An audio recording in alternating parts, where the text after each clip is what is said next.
आज फाल्गुन कृष्ण द्वादशी शके 1935 सादर करत आहोत ठाणे वार्ता। ठळक घडामोडी।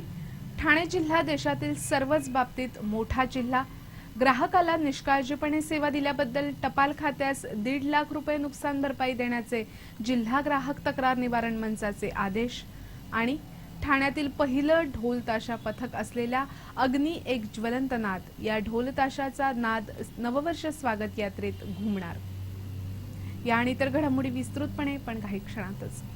ठाणे वार्ता पहा श्रीस्थानक वाहिनीवर। आता सकाळी 9:15 पासून रात्री 9:15 पर्यंत ठाणे वार्ता, ठाण्यातील पहिलं दृकश्राव्य माध्यम। श्रीस्थानक वाहिनी ठाण्याची स्वतःची वाहिनी। ठाण्यातील घडामोडी, कार्यक्रम, वादविवाद, अगदी गाणी, नाटक याचा आनंद घर बसल्या पहा श्रीस्थानक वाहिनी।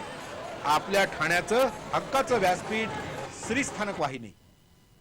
ठाणे वार्ता आता संकेतस्थळावर देखील ठाणेवार्ता.com वर क्लिक करा आणि ठाण्याच्या घडामोडी जाणून घ्या। ठाण्यातील पहिलं ऑनलाईन माध्यम ठाणेवार्ता.com। नमस्कार मंडळी, दर रविवारी पाहायला विसरू नका। नमस्कार मंडळी, आपल्या प्रश्नांचं थेट उत्तर। ठाणे वार्ता पहा श्रीस्थानक वाहिनीवर। आता सकाळी 9:15 पासून रात्री 9:15 पर्यंत ठाणे वार्ता, ठाण्यातील पहिलं दृकश्राव्य माध्यम। ठाणे जिल्हा हा आता सर्व बाबतीत देशातील महाविराट जिल्हा झालाय। जिल्ह्यातील मतदारांची संख्या 72,42,000 झाली आहे। मतदारांची ही संख्या आगामी काळात 5 कोटीपर्यंत पोहोचेल असा अभ्यासकांचा अंदाज आहे।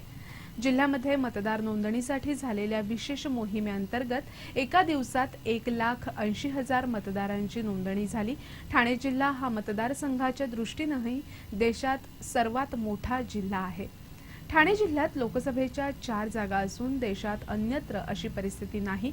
जिल्ह्यामध्ये ठाणे लोकसभा मतदारसंघ हा सर्वात मोठा तर पालघर मतदारसंघ सर्वात लहान आहे। 5 एप्रिल पासून उमेदवारी अर्ज दाखल करावयाचे असून 9 एप्रिल हा अर्ज दाखल करण्याचा शेवटचा दिवस आहे। त्यानंतर जिल्ह्यातील निवडणुकीचं चित्र खऱ्या अर्थानं स्पष्ट होईल। शिवसेना, भारतीय जनता पक्ष युती, राष्ट्रवादी काँग्रेस आघाडी, महाराष्ट्र नवनिर्माण सेना, आम आदमी पक्ष, धर्मराज्य असे अनेक पक्ष निवडणुकीच्या रिंगणात असल्यामुळे जिल्ह्यातील निवडणुका बहुरंगी होणार आहेत। मतदानाचा वाढणारा टक्का बऱ्याच उलथापालथी घडवू शकतो। नवमतदार हा महत्त्वाचा घटक असून त्याच्या मतांमुळे ही उलथापालथ होऊ शकते।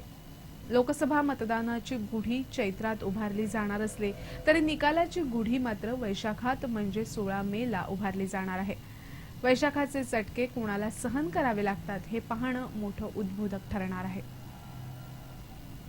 प्रेमाला विरोध झाल्यानं एका प्रेमी युगुलानं आत्महत्या करण्याचा प्रकार भिवंडीमध्ये घडलाय। भिवंडीमध्ये अबराई गावच्या जत्रेसाठी बहिणीकडे पाहुणी म्हणून आलेल्या प्रिया सावंत हिचं शेजारी राहणाऱ्या रुपेश पडवळ याच्याशी प्रेम जमलं। प्रिया ही आपल्या बहिणीकडे रंगपंचमीसाठी आली होती। या प्रेमाची कुणकुण बहीण सीमा आणि मेहुणा नारायण पडवळ यांना लागल्यानं त्यांनी या प्रेमाला विरोध दर्शवला आणि या दोघांना भेटण्यासही मनाई केली। त्यामुळे नैराश्य आलेल्या प्रिया आणि रुपेश यांनी कुहेगावच्या जंगलात जाऊन विषारी औषध पिऊन आपली जीवनयात्रा संपवली। प्रिया ही आपल्या बहिणीकडे शिक्षणासाठी म्हणून 2 वर्ष राहत होती। 10वीची परीक्षा दिल्यानंतर ती आई वडिलांकडे राहायला गेली होती, तर रुपेशनं नुकतीच 12वीची परीक्षा दिली होती। कुहेगावातील शेतकरी विलास वरठा हे शेतावर गेले असताना त्यांना हा प्रकार दिसला। मात्र रुपेशच्या आईनं या आत्महत्येबद्दल संशय व्यक्त केलाय। ठाण्याच्या साठेनगर परिसरात काल मध्यरात्री गप्पा मारणाऱ्या 3 मित्रांमध्ये अचानक निर्माण झालेल्या वादातून एकानं गोळीबार करण्याची घटना घडली आहे। काल मध्यरात्री 1:15च्या सुमारास स्थानिक रहिवाशांना गोळीबार झाल्याचा आवाज आला। त्यानुसार एका महिलेनं श्रीनगर पोलिसांना याची माहिती दिली। श्रीनगर पोलीस नवनाथ मित्रमंडळ चाळीजवळ पोहोचले असता त्यांना एका भिंतीत गोळीची खूण आणि रिकामं काडतूस सापडलं। पोलिसांनी या परिसरात लावलेल्या क्लोज सर्किट कॅमेऱ्याचं चित्रीकरण तपासलं। यामध्ये त्यांना 1:15च्या सुमारास 2 वेगळ्या दुचाकीवरून 2 जण तर 1 जण पायी चालत आल्याचं दिसलं. त्यांच्यामध्ये गप्पा चालू असतानाच अचानक त्यातील 1 जण अंधाराच्या दिशेनं पळत असताना त्याच्यावर गोळी झाडली. पोलिसांनी केलेल्या तपासात दुचाकीचा मालक चंद्रभान सरोद असल्याचं निष्पन्न झालंय. पोलिसांनी त्याला ताब्यात घेतलंय, तर त्याच्यासोबत असणारे विवेक आणि हरीश फरार आहेत. चंद्रभान सरोद हा अंधाराच्या दिशेनं पळत असताना विवेकनं त्याच्यावर गोळीबार केला. हे 3 जण मित्र असून त्यांचा प्लंबिंगचा व्यवसाय आहे. सध्या पोलीस विवेक आणि हरीशचा शोध घेत आहेत. निष्काळजीपणे काम केल्यानं खातेदाराला झालेल्या नुकसान प्रकरणात 1.5 लाख रुपये नुकसान भरपाई देण्याचे आदेश ठाणे जिल्हा ग्राहक तक्रार निवारण मंचानं ठाण्याच्या मुख्य टपाल कार्यालयाला दिले आहेत.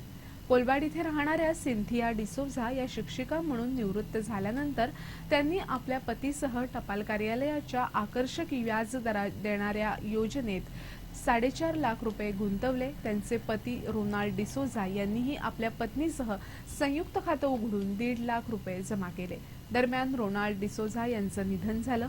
ही माहिती सिंथिया डिसोझा यांनी टपाल कार्यालयास कळवली होती. टपाल कार्यालयानं केलेल्या सूचनेनुसार त्यांनी एका खात्यामध्ये मुलाचं तर एका खात्यामध्ये मुलीचं नाव संयुक्त खातेदारक म्हणून टाकलं. या योजनेची मुदत संपल्यानंतर त्यांना 8.25 लाख रुपये मिळणं अपेक्षित असताना टपाल खात्यानं 5,42,000 रुपयेच दिले. याबाबत सिंथिया डिसोझा यांनी वारंवार तक्रारी करूनही त्यांना दाद मिळाली नाही. त्यामुळे त्यांनी या प्रकरणी ग्राहक तक्रार निवारण मंचाकडे दाद मागितली. टपाल खात्याच्या नियमाप्रमाणे संयुक्त खात्यामधील एक खातेदार मरण पावल्यास ते खातं एकेरी होतं आणि एकाच व्यक्तीच्या असलेल्या खात्यावर 3 लाखापेक्षा अधिक रक्कम असेल तर अतिरिक्त रकमेवर व्याज मिळत नाही. या नियमाला धरून डिसोझा यांनी कोणतीही नुकसान भरपाई मागणं कायद्याला धरून नसल्याचं सांगत परतावा देण्यास टपाल खात्यानं नकार दिला. मात्र नियमांची माहिती डिसोझा यांना दिली नाही आणि टपाल खात्यातील कर्मचाऱ्यांच्या निष्काळजीपणाची कबुली टपाल विभागानं दिली. त्यामुळं कर्मचाऱ्यांची चुकीची जबाबदारी ही टपाल विभागाची असल्यानं सिंथिया डिसोझा यांना सेवा पुरवण्यामध्ये झालेल्या आर्थिक, मानसिक आणि शारीरिक तसंच न्यायिक त्रासाबद्दल 1.5 लाख रुपयांची नुकसान भरपाई देण्याचे आदेश मंचानं टपाल विभागाला दिले आहेत. ठाणे वार्ता पहा श्रीस्थानक वाहिनीवर. आता सकाळी 9:15 पासून रात्री 9:15 पर्यंत ठाणे वार्ता, ठाण्यातील पहिलं दृकश्राव्य माध्यम. आपला परिसर स्वच्छ आणि सुंदर ठेवण्यासाठी ठाणे महापालिकेत सहकार्य करा. ओला सुका कचरा वेगवेगळा जमा करा आणि रोगराईपासून मुक्तता मिळवा. श्रीस्थानक वाहिनी ठाण्याची स्वतःची वाहिनी. ठाण्यातील घडामोडी, कार्यक्रम, वादविवाद, अगदी गाणी, नाटकं याचा आनंद घर बसल्या.